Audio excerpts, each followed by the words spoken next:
नमस्कार, स्वागत है आप सभी का एक नए वीडियो में। तो चलिए शुरू करते हैं। लालू यादव और राबड़ी देवी के शासनकाल को खास तौर पर बेलगाम अपराध के लिए जाना जाता है। लालू यादव के कार्यकाल को विरोधी अभी भी जंगल राज कहते हैं। नीतीश कुमार और एनडीए के अन्य नेता अतीत में अक्सर ही इसका उल्लेख कर लालू यादव और राबड़ी देवी के शासनकाल का उल्लेख करते रहे हैं। अब बिहार में कुछ ही महीनों के बाद विधानसभा चुनाव होने हैं। दिलचस्प बात यह है कि इस बार जंगल राज शब्द की चर्चा या उल्लेख ना के बराबर हो रहा है। कभी नीतीश के तर्कश में सबसे मारक तीर रहे जंगल राज को इस बार उतनी तवज्जो नहीं दी जा रही है। 18 जुलाई 2025 को मोतिहारी में हुए मेगा रैली में भी ये शब्द गुंजायमान नहीं हुआ। अब सवाल उठता है, ऐसा क्यों? क्यों सीएम नीतीश और एनडीए के अन्य नेता इससे परहेज करने लगे हैं? दरअसल पिछले कुछ समय से बिहार में अपराध की घटनाओं में बेतहाशा वृद्धि हुई है। राजधानी पटना में ही सभ्य और सम्मानित नागरिक खुद को सुरक्षित महसूस नहीं कर रहे हैं।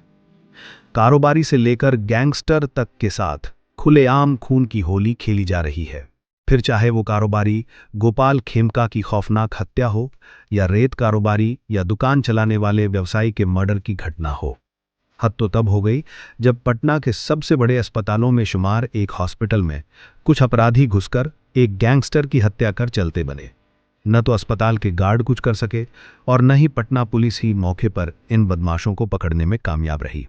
बाद में भले ही ताबड़तोड़ गिरफ्तारी के दावे किए जा रहे हों, बिहार के अन्य शहरों और जिलों से भी मर्डर की घटनाएं सामने आ रही हैं। इससे नीतीश सरकार के सुशासन पर भी सवाल उठने लगे हैं। विपक्षी लगातार आरोप लगा रहे हैं कि बिहार में अब कानून का राज और पुलिस का इकबाल खत्म हो चुका है। ये सब ऐसे समय में हो रहा है जब बिहार विधानसभा चुनाव की दहलीज पर खड़ा है। जंगल राज गायब। लगातार हो रही आपराधिक घटनाओं से स्वाभाविक तौर पर नीतीश सरकार की साख भी धूमिल हुई है। हर बात पर लालू राबड़ी के कार्यकाल के जंगल राज की बात करने वाले अब इस शब्द का इस्तेमाल करने से बचने लगे हैं। शुक्रवार 18 जुलाई 2025 को मोतिहारी पीएम मोदी की बड़ी जनसभा थी। मंच पर मुख्यमंत्री नीतीश समेत कई दिग्गज नेता मौजूद थे। इनमें से कईयों ने अपनी बात भी रखी, पर जंगल राज का उल्लेख नहीं किया गया। जो कभी नीतीश कुमार के तर्कश का सबसे बड़ा तीर हुआ करता था, वो अब नदारद है। इससे सियासी गलियारों में चर्चाओं का दौर भी गर्म है।